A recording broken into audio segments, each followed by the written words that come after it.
Dear Papa Dudut, magandang araw po sa inyo Papa Dudut, at ang ibabahagi ko po sa inyong kwento ay nangyari sa amin ng asawa ko mga 5 taon na ang nakakalipas. Naisipan ko pong ibahagi sa inyo dahil undas na. At dahil sa mga kababalaghang nagsisimulang mangyari muli sa amin itong mga nakaraang taon. At dahil na rin po sa kakaibang karanasan namin, ay mamabutihin ko pong itago na lamang ang aming tunay na pangalan. Ako po si Dennis, 30 years old at isang psychometrician, at lumaki sa Albay Province. Ang asawa ko naman ay si Lady, 28 years old at dito sa Maynila ipinanganak. Noong high school ako ay lumipat na sa Maynila ang aming pamilya. Kaya naman halos dito na rin naman kami lumaki. At umuuwi na lamang kami sa Albay kapag magbabakasyon o kaya naman ay may reunion ang mga magkakamag-anak. Napakaganda po ng aming lugar, Papa Dudut. Naabutan ko pa noong panahon na konti pa lamang ang mga tao. At napapalibutan pa ang mga iilang bahay sa barangay namin ng malalaking puno at napakagandang mga bulaklak. Marami din pong mga pasyalan sa aming lugar tulad ng mga batis at kuweba. Pero ang pinaka naaalala ko ay kapag nagpupunta kami sa mga liblib na lugar noong mga bata pa kami. Noon ay nakaugalian namin ang magsabi ng tabi-tabi po sa mga madadaanan.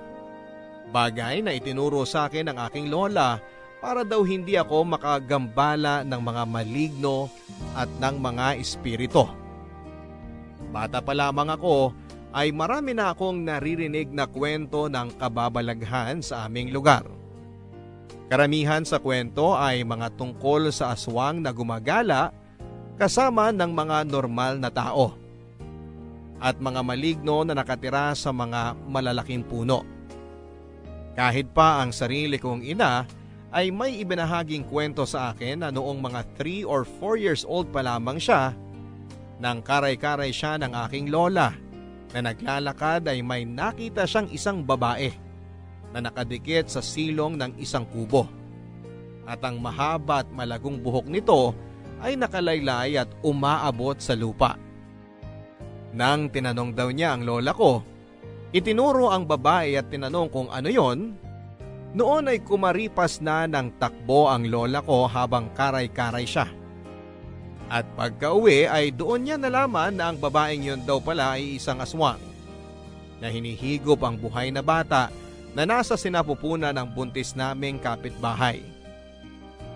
Habang lumalaki ay marami pa akong mga kwentong napapakinggan na kagaya ng kwento ni nanay. Pero nang kami ay magpamaynila na, ay unti-unti na rin itong nakalimutan. At nang tumanda na nga ako ay tumigil na rin talaga akong maniwala sa mga ganong klase ng kwento. Graduate kasi ako ng psychology, Papa Dudut. Kaya para sa akin, ang mga ganoong bagay ay baka bunga lamang ng imahinasyon. O kung hindi naman, ay sigurado akong pinaglalaroan lamang sila ng kanilang mga utak. At may siyentipikong paliwanag kung bakit sila nakakakita at nakakaranas ng kababalaghan. Noong nasa Maynila naman kasi ako ay halos wala na rin naman akong naririnig ng kwento tungkol sa mga aswang at maligno. Maliban na lamang sa mga paminsang kwento ng mga kakilala ko tungkol sa mga multo na nakita o naramdaman nila. Pero hindi ko akalain na ako mismo ay makakaranas ng kababalaghan, Papa Dudut. At hindi lang isang beses, kundi maraming beses pa. At ang pinakamasaklap ay ang malagay pa sa kapahamakan na ang ngayon ay asawa ko ng si Lady. 3 years ago nang magkaroon ng grand reunion ang aming mga kamag-anak sa Albay. Noon naman ay isinama ko na si Lady para formal na ipakilala sa kanila bilang GF ko. Si Lady po ay isang mahinhin mahiyain pero matalino at magandang babae. Mestizahin din po siya. May pagkakahawig po kay Janine Gutierrez. Bago po ang reunion naming yon, ay mga 2 taon na rin po akong hindi bumibisita sa aming probinsya. Kaya talagang nagulat ako sa mabilis na developments sa aming lugar, lalo na sa mga bandang bayan, kung saan ay napakarami ng mga building at tabi-tabing bahay na nakatayo. Dumadami na rin po ang mga tao at halos talagang city na kung titignan. Naging maayos at masaya po ang aming reunion at niloko pa nga ako ng mga kamag-anak ko na huwag ko na raw bibitawan pa si Lady kasi naka-jackpot na ako sa kanya. At binibiro pa nila ako na maging alerto daw ako dahil baka makakilala pa siya ng may mas itsura sa akin. Kaya baka magbago ang isip at iwanan ako. Ang hindi ko po akalain, Papa Dudut, ay magkakatotoo pala ang pagbibiro nilang yon. At sa kakaiba at nakakapangilabot pang paraan. Bago kami bumalik sa Maynila ay nagkayayaan na mag-swimming kami sa isang batis sa amin. Tanyag po ang batis na yon sapagkat merong yung napakalaki at napakagandang puting-puting bato na sinasabi nila na noon ay pinamamahayan nga daw ng maligno. Pero nang dumating kami doon ay marami-rami ding mga turista. At ang kwentong-kwentong yon ay tila nakalimutan na rin ng marami. Dahil mahilig po sa photography si Lady ay hindi ko po namalayan na lampas kalahating oras na po siyang nawawala at hindi pa bumabalik. Ang naisip ko ay baka naman naaliw sa tanawin kaya ginanahang kumuha ng litrato. Pero nang lumampas na ang 1 oras na siyang nawawala ay kinabahan ako. Nagsimula na po kaming hanapin siya. Nang makita po si Lady ay nakatulala lang siya sa harapan ng isang napakalaking puno ng akasya.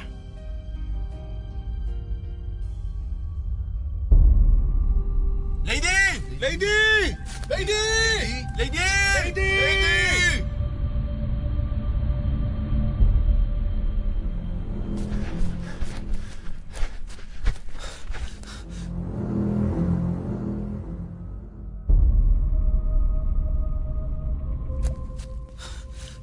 Babe! Lady! Mag-1 oras na kami naghahanap sa'yo. Babe! Uy, okay ka lang? Ha? Ano? Bakit tulala ka? Magta3 oras ka nang nawawala. Lampas 1 oras ka na namin hinahanap. Dennis? Ha? Kararating ko lang dito ah. Wala pang 1 oras ako nang umalis dun sa may batis. Babe, 3 oras ka nang nawawala. Lahat na kami mga lalaki hinahanap ka na eh. Teka nga, tawagan ko nga sila. Shucks, bakit patay phone ko? Marami pa akong battery kanina. Ayaw magbukas. 3 oras na akong nawawala? Paano nangyari yun? Oo, babe. Tara, bumalik na tayo. Lumulubog na yung araw. Oo nga no. Kanina mataas pa yung araw. Nalilito ko. Ano ba ang huli mong naaalala?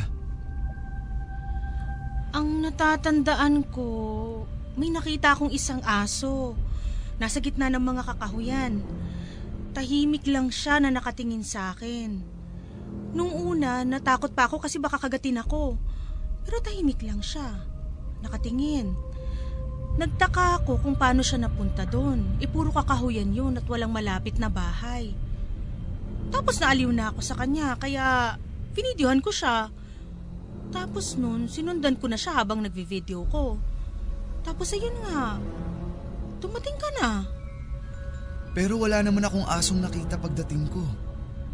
Alam ko na, i-check natin yung camera mo kung ano ang nangyari. Sige, eto. I-play mo yung video. Ha? Paano nangyari yun? Bakit walang na-record? Baka naman sira yung camera mo. Ewan ko. Andito naman yung ibang mga picture na kinunan ko eh. Yung mga pictures natin sa batis nandito rin. Bakit yun lang yung sira? Lady, tara na! Hindi maganda ang pakiramdam ko sa lugar na to. Dito tayo. Teka, Naalala mo pa ba ang daan pabalik? teka. Nalilito na rin ako. Lady, baliktarin mo ang t-shirt mo. Ha? Baliktarin mo. Babaliktarin ko rin tong suot ko. Ha? Bakit? Basta gawin mo na lang. Yan ang naaalala kong turo sa akin ng bata ko na dapat gawin kapag naliligaw para mahanap ang daan pabalik. Sige, sige. Dali, ayokong abutan tayo ng gabi dito.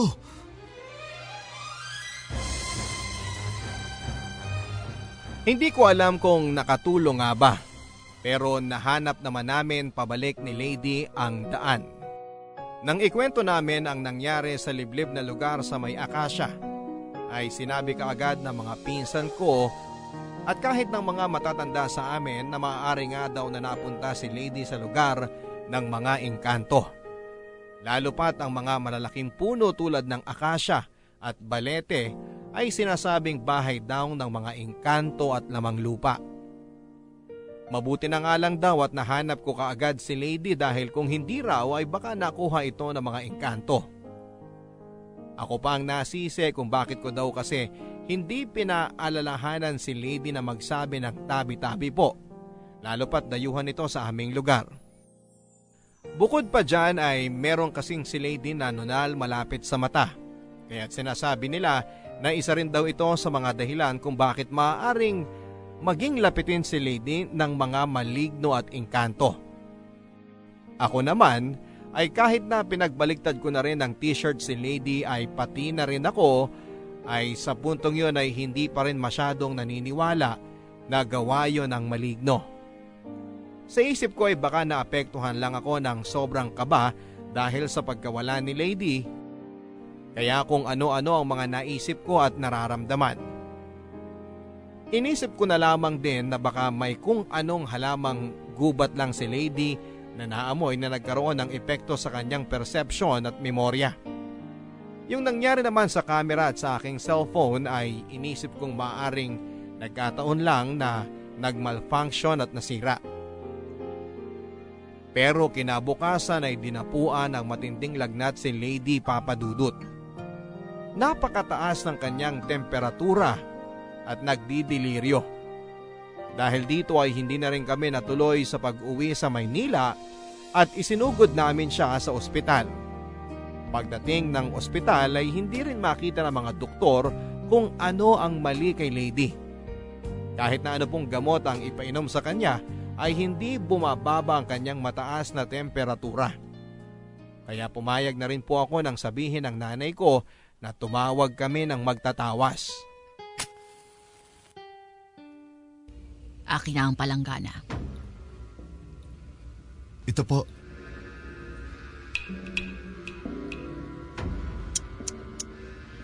Lalaki. Ano po? Pansinin mo ang forma ng mga patak ng kandila sa tubig. Hugis lalaki. Lalaki po yung maligno? Engkanto. At hindi lang basta ordinaryong engkanto. Isa itong prinsipe sa kaharian nila. Prinsipe? Bakit niya po binigyan ng sakit si Lady? May nasabi pa si Lady sa'yo na natapakang nuno sa punso. O baka may pinitas siyang bulaklak o dahon sa kagubatan. Wala naman po. Ang sabi niya lang po ay may nakita siyang aso sa gitna ng gubat. Tapos naaliw po siya dito at sinundan niya. Tapos nang nakita ko po si Lady ay naroon na siya. Tulala sa harap ng isang malaking puno ng akasya. Malapit siya sa puno ng akasya? Opo. Bakit po? Nakursunadahan siya. Paano pong nakursunadahan? Kung prinsipe ang engkantong may gawa nito sa kanya at nakita mo siya na malapit sa akasya, ay baka gustong dalhin ng engkanto si Lady sa kaharian nila. Kaharian?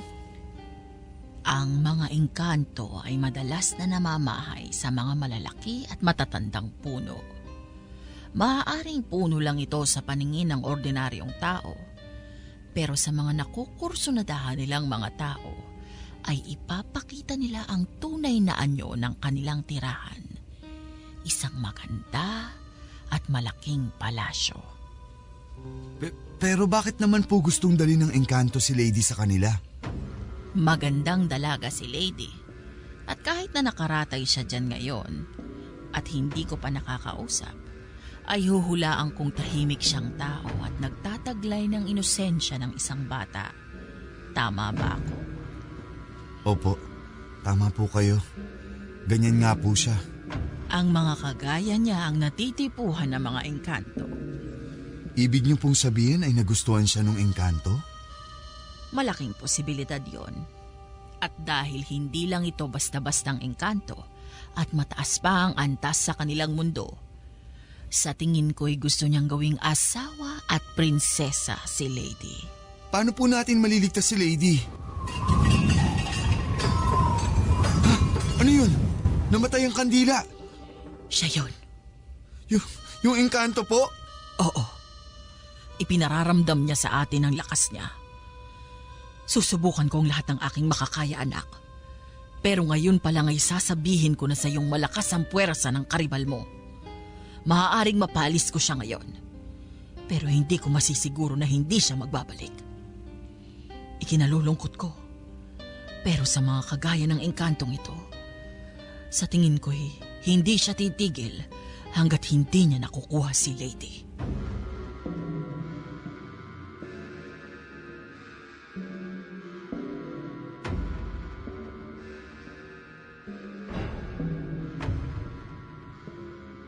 Nakailang session din si Lady sa paggagamot sa kanya ng magtatawas papadudot.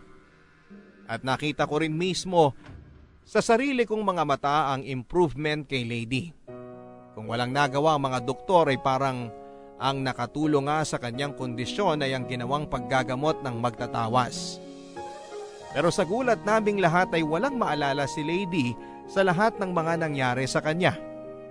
Ang huli niyang naaalala ay nang nagpunta kami sa Bates at matapos noon ay ang huli niyang natatandaan ay ang nasa Maynila na kami.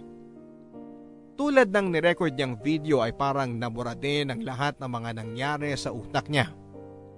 At dahil nga sa lahat ng mga kababalaghang nangyari, ay unti-unti na rin ako naniwala na totoo nga ang engkanto at maligno. Naniwala na ako na talagang mayroong mga bagay sa mundo na hindi maipapaliwanag ng tao ng lohika at ng siyensya.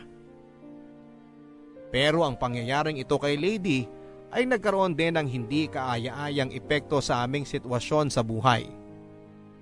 Dahil sa pagkakasakit ni Lady ay halos 1 buwan din kaming namalagi sa probinsya. At dahil hindi ko naman siya maaaring iwanan ay nag-emergency leave ako sa trabaho ko ng 1 buwan. Mabuti na nga lang at mababait ang aking mga boss at pinayagan nila ako. Si Lady naman ay hindi pinalad. Dahil mahigpit ang kanyang kumpanya ay napilitan tuloy siyang mag-forced resignation. At matapos noon ay nahirapan na rin siyang makahanap pa ng bagong trabaho. Mula kasi nang mangyari yon kay Lady ay parang may nagbago na rin sa kanya. Mas naging tahimik siya at withdrawn. Sa aking obserbasyon ay gumaling man siya sa kanyang pisikal na katawan, ay naapektuhan naman na nangyari sa kanya ang kanyang kaluluwa at pagkatao. Ako rin ay medyo na-guilty sa mga nangyari, Papa Dudut, at nahiya ako sa kanyang pamilya. Kung hindi kasi sa akin na dinala ko siya doon at kung binantayan ko lang siya at sinamahan ng sa lahat ng oras ay baka hindi yun nangyari. Kaya mula noon ay mas naging malaki ang naramdaman kong responsibility kay Lady. Obligasyon kong maibalik siya sa dati. At kung may mangyaring masama sa kanya dahil sa pangyayaring yon ay hinding-hindi ko mapapatawad ang sarili ko. Ipinangako ko din sa sarili ko na kahit na ano pang mangyari, hinding-hindi ko iiwanan si Lady. Nang nasa Maynila na kami ay sinamahan ko si Lady na magpatingin sa isang psychologist. Mabuti na nga lang po at ako ay isang psychometrician, kaya naman naging madali sa akin ang makahanap ng therapist na mura lang maningil. Ayon sa pagsusuri ay meron daw depression si Lady. At matapos ng ilang session ay sa awa ng Diyos ay bumuti-buti naman ang kanyang kalagayan. Unti-unti nang bumalik si Lady sa dati niyang ugali na magiliw at optimistic. At nang siya ay gumaling na, ay naging madali na rin muli sa kanya ang makahanap ng bagong trabaho. Bumalik na sa dati ang buhay namin, Papa Dudut.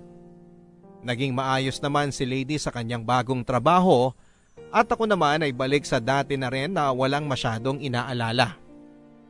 Kaya nang kami ay mag-anibersaryo ay minabuti ko rin na mag-propose sa kanya na magpakasal. Nasinagot naman kaagad ni Lady ng kanyang matamis na oo. Agad naming plinano ang aming kasal. Pinagkasunduan namin na mag-iipon muna kami sa loob ng 1 taon para sa magagasto sa aming kasal. At bilang paghahanda na rin sa aming future. Naging maayos at maganda ang mga sumunod na buwan at akala ko'y magtutuloy-tuloy na ito. Hanggang sa may dagok na namang dumating sa aming pagsasama. Napansin ko na meron na namang pagbabago kay Lady. Pero sa pagkakataong ito ay wala nang kinalaman sa kababalaghan. Napansin kong nagkaroon ng kakaibang sigla sa kanya pero pakiramdam ko ay hindi naman dahil sa akin o sa kanyang trabaho. Nakaramdam ako na parang meron siyang iba. Matapos ang ilang linggo nang mapansin ko kay Lady ang pagbabago sa kanyang kinikilos, ay nagsimula na rin siyang manlamig sa akin. Kapag nagkikita kami ay pakiramdam ko ay napipilitan lang siya. At parang palagi siyang nagmamadali na umalis. Dumating na rin sa puntong parang iniiwasan na niyang makipagkita sa akin. O maski ang makipag-communicate. At doon ko na nga naramdamang posibleng meron na siyang third party. At isang araw ay dumating na nga ang pinaka-kinakatakutan ko. Nakipagkita sa akin si Lady at sinabi niyang gusto na niya na makipaghiwalay. Dennis, may gusto sana akong sabihin sa'yo. May kinalaman ba tong sasabihin mo kung bakit hindi ka na nagpapakita sa akin? At kung bakit iniiwasan mo na ang tawag ko? Oo. May iba ka na?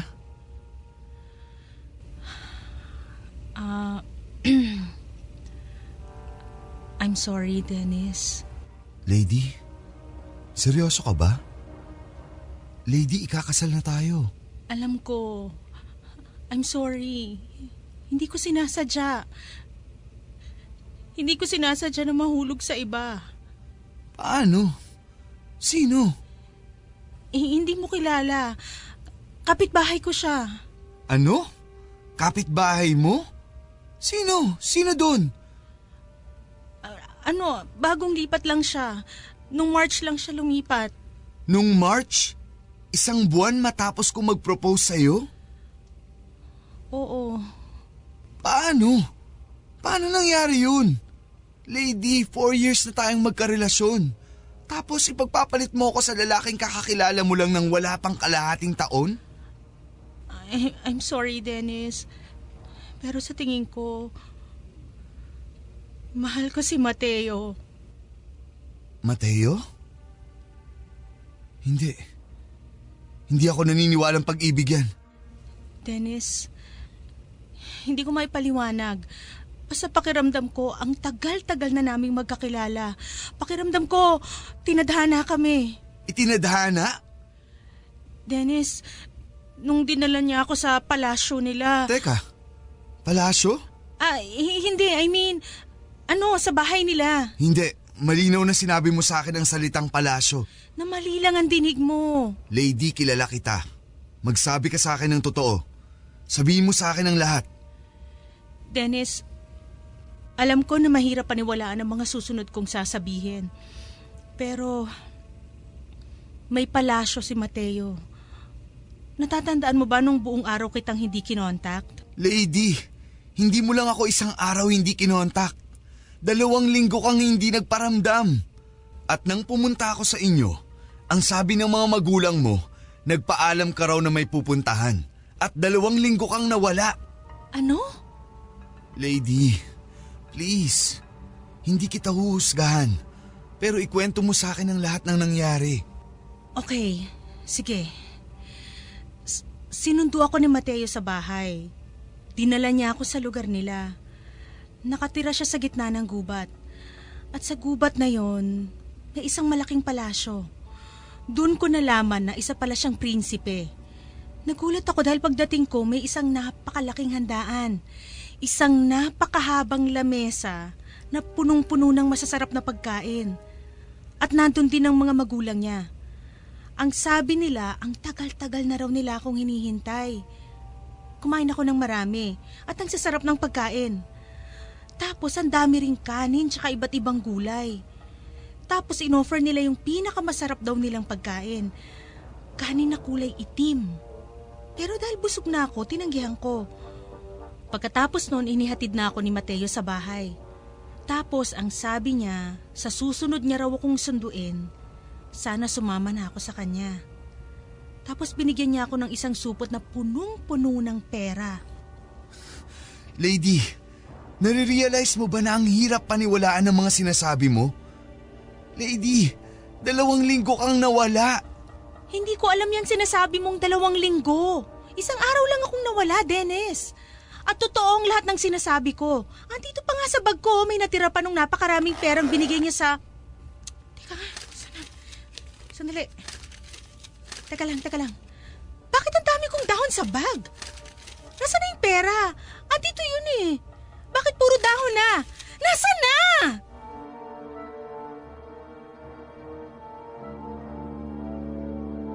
Gusto ko sanang dalhin si Lady sa psychiatrist, pero ang unang kutob kong naramdaman ay hindi ordinaryong sakit ang dumapo kay Lady Papadudut.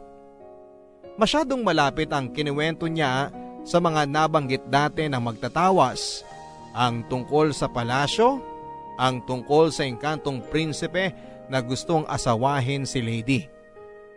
Bukod pa dyan ay alam kong kapag dinala ko si Lady sa ospital at kinonfine, agad siyang mapupunta sa psychiatric ward at papainumin ng kung ano-anong gamot. At oras na ipasok ko siya roon ay mahihirapan na akong ilabas siya. Pero ang pinakakinakatakutan ko ay baka hindi ko na siya mailigtas sa loob ng ward kung sakaling doon siya matsyempohang sunduin ulit ng engkanto. At baka sa pagkakataong yon ay tuluyan na ngang sumama si Lady sa kanya. Dahil sa nangyari ay agad kong inalerto ang mga magulang ni Lady. Ipinaliwanag ko sa kanila ang pagkakatugma ng mga sinabi nito sa akin sa mga sinabi dati ng magtatawas. At dahil maski sila ay hindi may paliwanag ang mga nangyayari ay pumayag din sila na huwag munang dalhin sa psychiatrist si Lady. Sinabihan ko na lang sila na huwag munang papasukin sa trabaho si Lady at huwag hayaan na mawalan ito ng tagabantay. Agad ko ring kinontak ang mga kamag-anak namin sa probinsya at ipinahanap ang nagtawas kay Lady. Ngunit sa kasamaang palad ay nalaman nila na namatay na pala ito ang magtatawas. Hindi man sinabi sa amin ang dahilan ay natakot ako na baka may kinalaman sa pagtulong niya kay Lady ang kamatayan ng matanda. At dahil dito, mas lalo akong nabahala para kay Lady.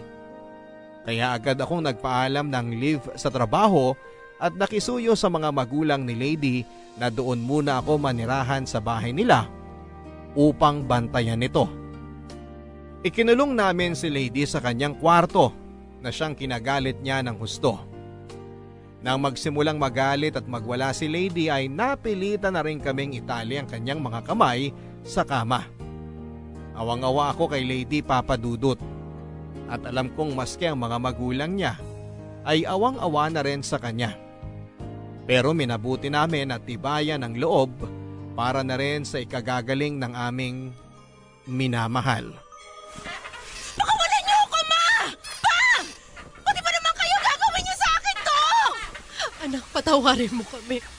Kapag hindi namin to ginawa, baka magwala ka na naman at masaktan mo lang ang sarili mo. Bitiwan niyo ako! Alam ko namang yung si Dennis ang may pakana ng lahat ng to eh! Lady, parang awa mo na. Kumalma ka na. Ginagawa lang namin to para sa kapakanan mo. Anong kapakanan? Alam ko naman kung anong dahilan kung bakit mo ginagawa to eh! Nagagalit ka! Nagagalit ka dahil nakipag-break ako sa'yo! Lady, hindi yun ang dahilan. Lady, may sakit ka. Kailangan muna namin gawin to hanggat hindi ka pa gumagaling. Wala akong sakit! Hindi mo malinaw sa'yo? Hindi ikaw ang mahal ko! Si Mateo! Si Mateo ang mahal ko! Bitawan niyo ako! Lady, parang awa mo na anak, kumalma ka na. Hindi! Pakawalan niyo ako dito! Susundayin ako ni Mateo at sasama ako sa kanya! Please, Lady, parang awa mo na. Kung dumating ulit si Mateo, huwag kang sasama sa kanya. Mapapahamak ka lang. Nagsiselos ka lang. Pakawalan niyo ako dito. Huwag niyong hintayin na magalit si Mateo dahil papatayin niya kayo! Papatayin niya kayo! Diyos ko! Tulungan niyo ang anak ko! Huwag na huwag mong gagawin niya pagkukrus sa harapan ko! Dennis, iabot mo sa akin yung crucifix! Huwag mong gagawin yan! Lino! Tonton! Tulungan niyo kami dito! Ang lakas ng ate niyo! Masamang espiritu, layuan mo ang anak ko! At tumiyo! Ilayo mo yan sa akin! Ilayo mo! Wilma! Nahihirapan na anak natin! Tanggalin mo muna yung cross!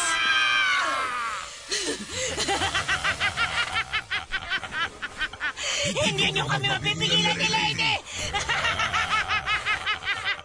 Dennis! Hindi ka mahal ni Lady! Sa akin ka sasama! At wala ka nang magagawa!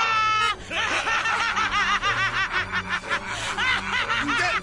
Hindi ako papayag! Mahal ko si Lady! Nagmamahalan kami! Ikaw ang umalis! Nilagat! Nagpasal ang mga moto nilagat! Nay! Ang cross! Ibalik niyo!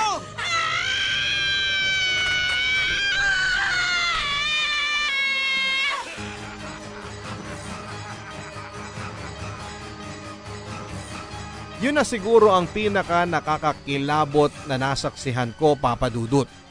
Kitang-kita ko at dinig na dinig ko kung paanong nagbago ang pagkatao at ang boses ni Lady at naging isang lalaki.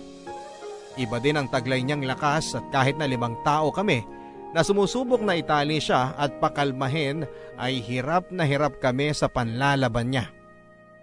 Halos magkasugat din ang mga paa at braso ni Lady sa pagkakatali at panlalaban niya. Kaya minabuti naming palitan na rin ng tali ng mas makapal na tela. Noong una ay talaga rin nanlalaban si Lady kapag dinidikitan namin siya ng krus o ng rosaryo. Pero nang tumagal ay kumalma na rin ito at hindi na nanlaban. Pero kapag inilalayo namin ang krus ay bumabalik na naman siya sa nakakapangilabot niyang pagsisigaw at pagwawala. Kaya naman minabuti na rin namin na hindi na alisin sa tabi niya ang krus kahit para kumalma na siya. Para makasigurado kaming hindi na siya muling aatakihin ng engkanto. Pagkatapos ng 2 o 3 araw ay kumalma na talaga ng husto si Lady. At unti-unti na rin bumalik ang kanyang sariling huwisyo. At tulad ng dati ay wala na naman siyang maaalala. Nagulat na lamang siya nang makita niyang nakatali siya sa kama at may katabing mga krus. At kahit pa umiyak ng umiyak at magmakaawa sa amin si Lady ay hindi kami pumayag na kalagan siya. Sa takot na baka bumalik na namang muli ang pag-atake ng galit na engkanto. At kahit na kumalma si Lady, Papa Dudut ay patuloy naman siya sa pag-iyak sa mga sumunod na araw. May mga oras pang tulala na lang siya habang nakaratay. At kahit na nakalimutan niya ang nangyaring pagwawala niya at tilang pagsapi sa kanya ng engkanto, ay hindi naman niya nakalimutan na gusto niyang sumama dito. Hindi ko nga alam, Papa Dudut, kung matatawa ako o magagalit o maiiyak na lamang. Dahil ang karibal ko kay Lady ay isang engkanto. Pero sa kabila ng lahat ng kababalaghang ito, ang talagang bumaon sa akin ay ang sakit na marinig mula sa babaeng mahal na mahal ko ang sabihin niyang hindi niya ako mahal at may iba na siyang gusto. Gusto ko mang kumbinsihin ang sarili ko na epekto lamang ito ng panlilinlang sa kanya ng engkanto. Hindi ko rin maiwasan na masaktan at maisip na baka yun naman talaga ang katotohanan. Na hindi niya ako mahal. Na hindi na ako mahal ni Lady. Ilang araw mula nang iginapos namin si Lady dahil sa kanyang pagwawala, ay dumating na ang isa pang magtatawas na nakuha ng aking kamag-anak sa probinsya. Katulad ng ginawa ng namayapang magtatawas ay sinuri niya muna kung ano nga ba talaga ang aming kinakaharap na elemento. At tulad nga ng sinabi ng dating magtatawas, ay kinumpirma niyang engkanto raw ito na may mataas na katungkulan at nagkagusto kay Lady. Agad siyang nagsimula sa kanyang mga ritual ng panggagamot. Pero nang magwala ng muli si Lady ay nakarinig na naman kami ng nakakakilabot na boses ng lalaki mula sa kanyang maliit at payat na pangangatawan. Namalas ko ang takot sa mata ng magtatawas. Nang mapakalma ng magtatawas si Lady ay kinausap kami ng matanda. Humingi siya ng tawa dahil hindi na raw niya kayang ituloy ang panggagamot. Masyado raw malakas at makapangyarihan ang engkanto at natatakot siyang balikan siya nito. At dahil sa mga sinabi ng magtatawas ay nabalot kami ng takot at pinanghinaan kami ng loob. Hanggang sa nakita ko ang krus sa tabi ni Lady. At naalala ko kung paano nagalit ang engkanto nang itinabi namin ito sa kanya. Dito ako nakaisip na kumausap ng pare. Anong may paglilingkod ko sa iyo, iho? Father, may gusto po kasi sana akong ikonsulta sa inyo. Sige, ano yun? Father, paano po ba magpa-exercise? Exercise? Bakit? May kakilala ka bang sa tingin mo ay sinasapian ng demonyo? Father, hindi po demonyo. Engkanto po. Parang naengkanto po kasi yung girlfriend ko. Alam mo, iho, sa simbahang Katoliko, mapaengkanto pa yan, lamang lupa o maligno. Manifestasyon lang ang lahat ng yan ng demonyo. Demonyo po yung umatake sa girlfriend ko? Sa ating paniniwala, dalawa lamang ang puwersang mayroon sa mundo. Ang demonyo at ang Diyos. Mapanlin lang ang demonyo at may kapangyarihan itong mag-iba-iba ng anyo depende kung saan tayo pinakamahina at madaling mamanipula nito. At kung tutusin ay hindi lang supernatural ang anyo ng demonyo. Namamalas din natin ang puwersa nito sa tuwing nagpapatalo tayo sa temptasyon ng kadiliman. Ang pagnanakaw, ang pagpatay at pananakit sa kapwa at iba pang mga makasalanang gawain, mga pangyayari din yan kung saan namamalas natin ang impluensya ng kadiliman. Pero bago ang lahat, ano ba ang nangyari sa girlfriend mo? Father, nagsimula po kasi ang lahat ng magbakasyon po kami ng girlfriend ko sa probinsya. Lady po ang pangalan niya. Isang araw, nang namasyal kami sa may batis doon, nawala po siya ng matagal. At nung matagpuan ko siya, nakatulala na lang siya sa harapan ng isang malaking puno. Matapos po nun, nagkasakit siya at hindi makita ng mga doktor kung ano ang dahilan ng sakit. Nang nagpatawas po kami sa manggagamot dun sa amin, sinabi na may nagkagusto daw sa kanyang engkanto. Nangyari po yun mga 1 taon nang nakakalipas. Pinagamot niyo siya sa isang albularyo? Opo eh. Sige. Tapos, ano na nangyari? Matapos po naming magpatawas, bumalik naman sa normal si Lady. Pero 1 buwan matapos ko mag-propose sa kanya ng kasal, kinausap niya ako na gusto na raw niyang makipag-break. Dahil iba na raw po ang mahal niya. At nang ikinuwento po niya kung saan niya nakilala at ang pagkatao ng lalaking yun, tumugma po dun sa description ng magtatawa sa engkantong nakita niya na nagkagusto kay Lady. At nagsimula ulit siyang atakehin ito nung mag-propose ka sa kanya ng kasal? Opo, Father. At nung hindi po ako pumayag, doon na po siya nagwala. At dahil din po kakaiba na yung pagwawala niya, ikinulong po namin siya sa kwarto at iginapos sa kama. Iginapos niyo siya? Opo, Father. Wala na po kasi kaming ibang choice dahil nagwawala po siya at natakot kaming baka saktan niya ang kanyang sarili. Sinasabi niya rin po na susunduin daw po kasi siya ulit ng engkanto at sinabi niyang sasama na siya dito. At saka, Father, nung idinikit po ng nanay niya ang krus sa kanya, bigla pong nag-iba ang boses niya. Nakakapangilabot po. Tapos bigla po siyang naging malakas. At 5 pa kami na nagtulong-tulong para lang mapigilan siya sa pagwawala niya. Katakataka ngang mga pangyayari yun, ano? Pero, alam mo iho, hindi kasi kami basta-basta pwedeng gumawa ng exorcism hanggat hindi na-rule out ang ibang factors. Naikonsulta niyo na ba siya sa psychiatrist? Father, hindi pa po. Natatakot kasi kami na baka lumala lang siya kapag ipinasok namin siya doon. Pero kailangan iho. Alam kong hindi ito ang inaasahan mong sagot mula sa isang pari na katulad ko. Pero kailangan muna nating masiguro na ang pagwawala ni Lady ay hindi dahil sa ibang bagay na pwede namang masolusyonan ng gamot at therapy. Lalo pat nabanggit mo na ikakasal na dapat kayo. Alam naman nating lahat na ang pagpapakasal ay isang napakalaking life decision na maaaring makapagbigay ng matinding stress sa isang tao psychologically. Father, please, parang ahawan niyo na po. Kahit bisitahin niyo lang po muna si Lady. Pero sige po, pangako. Pagkatapos po nun, kukonsulta po kami sa isang psychiatrist.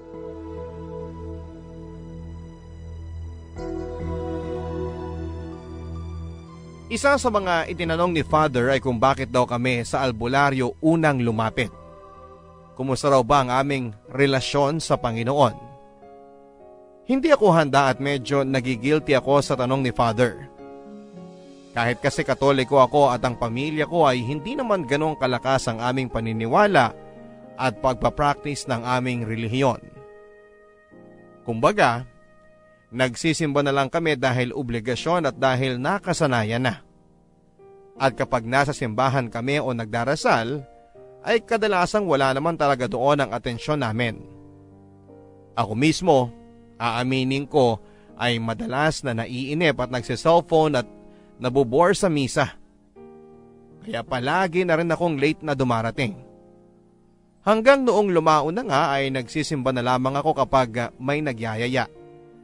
Si Lady naman, sa pagkakaalam ko ay medyo ganun din ang pamilya niya. Parang ang nanay niya na nga lang ang talagang linggo-linggo sa kanila kung magsimba. Ipinaliwanag ni Father na kadalasan daw kasing nagsisimula ang isang demonic possession kapag ang biktima ay nasa krisis ng kanyang pananampalataya. O kung hindi naman ay may mga personal na dinadala. Sinabi din niya na dapat daw sana ay hindi muna kami kumonsulta sa magtatawas dahil isa daw itong forma ng occult at ang mga paganong paniniwala at practices na tulad daw noon ay maaaring gamitin din ng demonyo bilang lagusan nito. Matapos ng aming pag-uusap ay inischedule ni Father ang pagbisita niya kay Lady. Pinayuhan din niya ako na mangumpisal at kung maaari daw, pati na rin sana ang lahat ng nakapalibot kay Lady.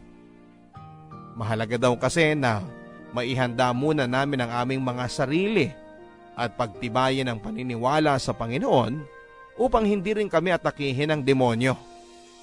Lalo pat parang kinakalaban na rin namin ito sa kagustuhan naming mailigtas si Lady.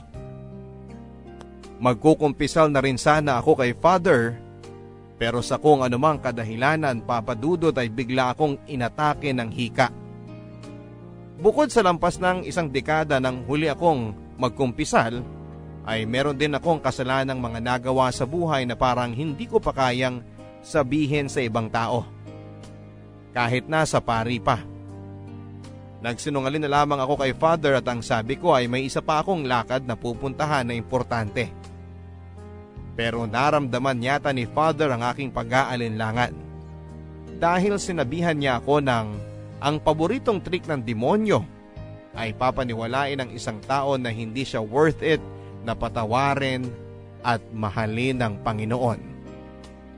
Pero sana nga ay nilakasan ko pa ang loob ko na mangumpisal, Papa Dudut, dahil sa pag-uwi ko, kinagabihan noon ay nagkaroon ng nakakakilabot na karanasan. Pabalik na ako ng bahay ni na Lady at dahil nakatira sila sa isang medyo bago pang subdivision, ay iilan pa lamang ang mga bahay dito.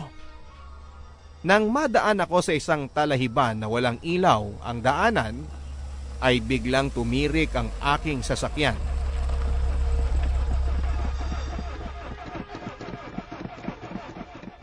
Ano ba to? Bakit tumigil?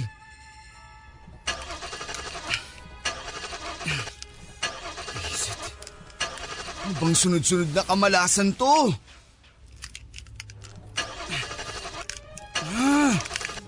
Bakit ayaw? Yung makina kaya? Hindi naman nag-overheat. Wala namang problema. Saan galing tong asong to? Doggy, huwag mo akong lapain. Mabait ako.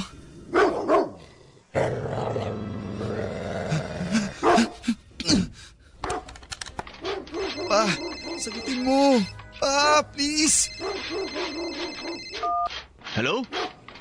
Dennis? Pa, ano po kasi? Andito na ako sa subdivision nyo. Tumirik po kotse ko. Pero hindi po ako makalabas ng kotse kasi may aso na gusto akong kagatin. Ganun ba? Nasaan banda ka ba? Sa Sampaguita Street po ata to. Basta yung puro talahib pa. Okay, sige. Teka po. Ayan, parang nawala na yung aso. Subukan mo kaya uli i-start yung kotse. Sige po. Pa, ayaw pa rin po mag-start eh. Pero yung headlights bumukas na. Dennis, ayos ka lang ba, anak? Pa, ano po kasi? May lalaki na nakatayo sa harap. Paanong lalaki? Di, humingi ka ng tulong. Hindi po siya gumagalaw pa. Nakatayo lang po siya. Nakatingin sa akin. Ano? Oh, bakit anak? Pa, namatay ulit yung headlights. Nasaan na yung lalaki? Sobrang dilim po. Hindi ko po... Dennis? Bumukas ulit yung headlights. Mas malapit na yung lalaki. Mga isang dipa na lang ang layo sa kotse. Kausapin mo kaya? Wala po siyang muka. Ano? Pa! Namatay ulit yung headlights! Please! Parang awan niyo na po! Puntahan niyo na po ako dito! Isama niyo na rin si Tonton! Tulungan niyo ako! Hindi ko alam po nasa na yung lalaki! Baka kung anong gawin niya sa akin!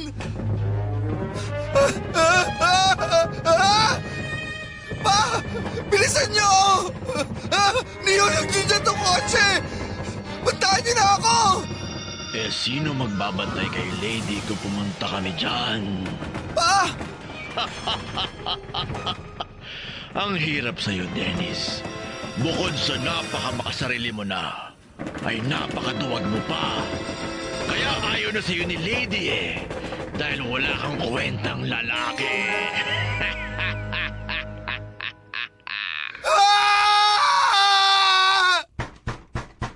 Boss! Boss! Gising! Ha? Boss! Kanina pa po kayo tulog dyan. Muntik na nga naming puwersahin buksan tong pinto eh. Anong nangyari? Nagro-ronda po kami. Tapos naabutan namin kayo dito patay ang makina ng sasakyan. Okay lang po ba kayo? Ha? Wala bang ibang tao kayong nakita dito? Wala po. Kayo lang po. Patay yung sasakyan nyo tapos natutulog kayo sa loob. Delikado pa ho yun dahil sobrang dilim ho dito. Buti wala hong aksidenteng nangyari.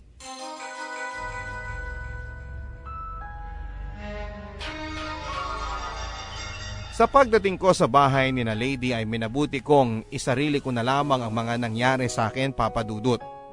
Ayaw ko na rin kasing takutin pa sila sa mga nangyari sa akin. At nang pumasok ako sa kwarto ni Lady ay kita kong tahimik lang siyang nakahiga dito. Ang krus ay malapit pa rin sa kanya. Pero nakatitig lang siya sa akin at parang may pilyang ngiti sa kanyang mga mukha. Pinulong ko rin ang kanyang pamilya at sinabi ko sa kanila ang napag-usapan namin ng pare. Ang sabi ko sa kanila ay makakabuti siguro na bago dasalan ni Father si Lady ay mangumpisal muna kami ng aming mga kasalanan dito. At sinabi ko rin sa kanila na mas makakabuti siguro kung sabay-sabay kaming magdarasal ng rosaryo bawat oras at ipagtirik ng kandila si Lady. Nang nagdarasal na kami ay kita kong apektado si Lady. Kahit na hindi siya nagwawala kagaya ng dati ay iyak naman siya ng iyak. Nagmamakaawa na itigil na raw namin ang ginagawa namin dahil lang sakit daw sa tenga at para daw pinupunit ang kanyang kalamnan. Kahit na naaawa kami ay pinagpatuloy lang namin ang pagdarasal at hindi kami tumigil. Nairaos namin ang gabing yon nang wala namang ibang kababalaghan pang nangyari. At minabuti naming maghalinhina ng tulog at palaging dapat ay may isang gising para magbantay kay Lady. Kinabukasan, papadudod, sa pagdating pa lang ng pare ay hindi na mapakali si Lady. At nang isa-isa na kaming nagkumpisal sa pare ay kung ano-ano rin ang mga lumalabas sa bibig ni Lady. Tawa ng tawa. Nagmumura, nagagalit at nagsasabi ng kung ano-anong mga nakakahiyang bagay tungkol sa bawat isa sa amin. Pero nilaksan namin ang aming loob at pinagpatuloy lang namin ang mga ginagawang paglilinis ng kasalanan. At kita ko rin na parang pinapawisan si Father. At ramdam kong nahihirapan siya sa kanyang ginagawa. Hindi nagtagal ay hindi na nakayanan ni Father at tumawag pa siya ng isa pang pare na makakatulong sa kanya. At silang dalawa na ang nagtulong na dasalan si Lady. Habang dinadasalan at winiwisikan ng pare si Lady ng holy water ay nagwawala ito. At hindi nga tumagal at lumabas na naman sa kanyang bibig ang nakakakilabot na boses ng lalaki. Kung ano-anong mga masasama at mahahalay na bagay ang sinasabi niya. At dumating pa sa puntong nagsasalita ito ng lengguwahe na hindi namin maintindihan. Hindi nagtagal ay kumalma na rin si Lady. At nakita ko sa kanyang mga mata na nanumbalik ang kanyang huwisyo. Pero dahil sa pagod na rin siguro ay nakatulog na lamang ito. Bago umalis ang pare ay binigyan niya kami ng mga medalyon. St. Benedict's Medal. Ito raw ay isang mabisang medalyon na pangontra sa demonyo at iba pang puwersa ng kapahamakan at kadiliman. Ang bilin niya ay ipasuot daw namin ito kay Lady upang maprotektahan siya nito. Pero mas magiging mabisa daw ito kung kaming lahat ang magbabalik loob sa Diyos. At kung mas pagtitibayin namin ang aming paniniwala sa awa at kapangyarihan ng Panginoon. Dennis? Lady? Dennis, bakit ako nakagapos? Ha? Wala kang maalala? Bakit niyo ako ginapos? Lady, kasi nagkasakit ka. Nagwawala ka. Ako? Nagwawala? Oo. Hindi ko maintindihan. Wala akong maalala. Pabayaan mo na muna. Magpahinga ka na lang muna at huwag mo nang isipin yun. Dennis, tanggalin mo nga itong mga to. Nahihirapan ako. Hindi ako makakilos. Ha? Dennis, please. Masakit ang katawan ko. Ang sakit nitong mga kamay at paa ko. Sige. Pero teka, isusuot ko muna to sa'yo. Huwag mo munang tatanggalin. Ano to? St. Benedict's Medal. Dennis, naulit na naman ba yung nangyari sa akin dati nung magbakasyon tayo sa inyo? Oo. Sige, wag mo na lang muna akong kalagan. Sigurado ka? Oo. Lady, ano ba ang huli mong naaalala? Aso. May naaalala kong aso. Nadaanan ko. Nakatayo siya malapit sa isang puno. Pauwi na ako nun sa bahay. Yun lang ang naaalala mo? Oo, pero nitong mga nakaraang buwan, may mga pagkakataon akong nagugulat ako kung bakit ako nasa lugar na yon. Dennis, natatakot ako. Shh! Huwag kang matakot. Andito lang kaming lahat para sa'yo. Yayakapin kita. Poprotektahan kita. Pero paano kung ikasal na tayo tapos mangyari uli sa akin to? Ikasal?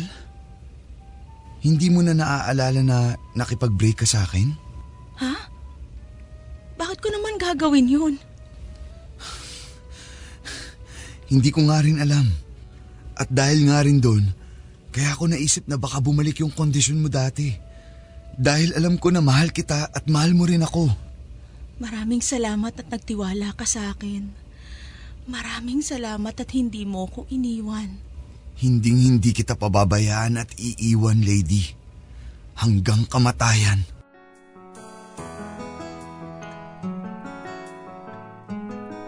Matapos ang pagdarasal na ginawa ng mga pare sa awa ng Diyos ay hindi na rin naulit pa ang mga kababalaghang nangyari kay Lady. Nang nakarecover din siya ng kaunti ay sinunod din namin ang payo ng pare at kumonsulta na nga rin kami sa psychiatrist. Ayon po sa pagsusuri sa kanya ng kanyang doktor ay maaaring nagkaroon lamang daw siya ng dissociative episodes. Dahil daw sa matinding stress. Maaari din daw na nakakontribute dito ang psychological distress na maaaring nirepress niya na dulot ng aming napipintong pagpapakasal. At dahil sa pagsusuri ng mga doktor ay minabuti kong kausapin si Lady nang masinsinan kung handa na nga ba talaga siyang ikasal na.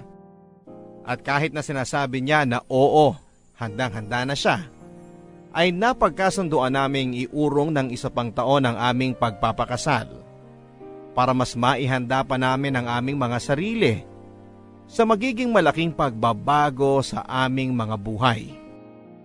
Sa loob ng isang taon ay nakita kong bumalik na sa dati niyang sigla at pagkatao si Lady. At dahil na rin siguro sa aming dinaranas ay naramdaman kong mas tumibay pa ang aming samahan at pagmamahal sa isa't isa. Natuloy na ang aming kasal at inexpect ko na makakamit na rin namin ang aming happily ever after. Isang taon matapos manganak si Lady ay bumukod na rin kami ng tirahan, Papa Dudut. Nakabili kami ng isang maliit na bahay sa isang subdivision sa Las Piñas. At dahil medyo busy rin kami sa trabaho ay kumuha kami ng yaya na makakatulong sa pagbabantay sa aming anak. Pero isang araw ay kinalabutan ako sa mga sinabi sa akin ng aming yaya. Sir, napansin ko po, parang mababaw itong gutli sa labi ng baby, ano? Ha? Anong gutli? Itong nasa ibabaw po ng labi natin na medyo mahaba at nakalubog. Sana mas lumubog pa yung kay baby paglaki niya, no? Bakit naman? Kasi po, may pamahiin sa lugar namin na kapag ang isang tao daw po ay walang gutli sa labi, engkanto daw po yun. O kung hindi man, lapitin daw po ng engkanto. Ano? Naku, natakot ulit kayo, sir. Huwag po kayo mag-alala. Kasabihan lang naman yun dun sa amin. Nga pala, sir, kagabi pala nung wala kayo ni ma'am, may pumunta dito na weirdong lalaki. 10 oras ng gabi. Lalaki? Nakausap mo? Opo. Natakot nga po ako nung una kasi 10 oras na ng gabi. Tapos may nagdodoorbell. At dahil natakot po ako, nagmasid muna ako sa bintana. Sinilip ko lang siya ng matagal. Tapos natakot po ako kasi nakatayo lang siya doon sa labas ng gate. Hindi gumagalaw. Akala ko nga estatwa. Tapos nagdoorbell ulit. Kaya napilitan na po akong labasin siya. Anong sabi niya? Hinahanap niya po kayo ni ma'am. Bakit niya daw kami hinahanap? Hindi naman po niya sinabi kung bakit. Basta nung sinabi ko po na wala kayo, ang sabi niya lang alagaan kong mabuti si baby. Tapos babalik na lang daw po siya pag 7 years old na si baby. Ano? Oo nga po Kaya nga po ang weirdo nung lalaki. Pero po ba kayong nakaaway o kakilala na may tililing? Wala. Bakit niya sinabi na babalikan niya si baby? Wala naman pong sinabi. Basta yun lang, alagaan ko raw ang bata. Tapos nung tinanong ko kung may ipagbibilin ba siya, ang sabi niya lang babalik na lang daw po siya kapag 7 years old na nga si baby. Anong itsura nung lalaki? Ay, matangkad po mistisuhin. Pero hindi ko rin po masyadong maaninag yung mukha kasi nga po madilim na. Nakuha mo ba ang pangalan niya? Ano nga ba yun? Mark po yata. Ay, hindi po. Mateo pala.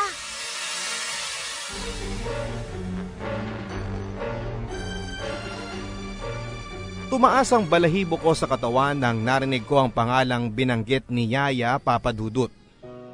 Akala ko'y natapos na ang nakakakilabot na bahagi na yon ng aming buhay. Pero mukhang hindi pa pala namin ito natatakasan. Naisipan namin na lumipat ni Lady pero alam naming mahihirapan kaming gawin yon lalo pat nakapagsimula na kaming maghulog sa bahay. At isa pa ay wala rin naman kaming kasiguraduhan na kapag lumipat kami ay hindi na kami masusundan. Dahil din sa mga nangyari ay na-realize ko na naging kampante na naman pala kami ni Lady sa aming pananalig sa Diyos. Nang maging payapa na ang lahat ay hindi na kami madalas nagdarasal kahit na dati araw-araw kaming nagro-rosaryo sa bahay. Kahit ang pagsisimba ay minsan amin ang nakakalimutan na gawin. Kaya binalik namin ni Lady ang habit ng pagdarasal at pananalig sa Diyos. Isinuot namin muli ang medalyon na ibinigay sa amin ng pari at inihingi namin si baby ng medalyon na sinisiguro naming hindi matatanggal sa damit o sa katawan niya. 1 taon pa lamang ang aming anak Papadudut. 6 na taon pa ang aming bubunuin ng mga araw at gabi na hindi na kami mapapalagay sa pagtulog dahil sa pangambang baka gambalaing muli at ipahamak pa ng engkanto ang aming anak. Kaya sa lahat ng aming makakaya, ay pipilitin namin ni Lady na kumapit at maging tapat sa Diyos at sa isa't isa at maging mabuting asawa at tao. Kailangan naming maging malakas, magpakatatag at maging mas mapagtiwala sa Diyos sapagkat ang mga iyon ang aming magiging pinakamatibay na sandata laban sa puwersa ng temptasyon, kasamaan at kadiliman sa mundo, pati na sa mga kalabang nakikita man o hindi. Ang inyo pong kapuso at kabarangay, Dennis. Barangay LS 97.1.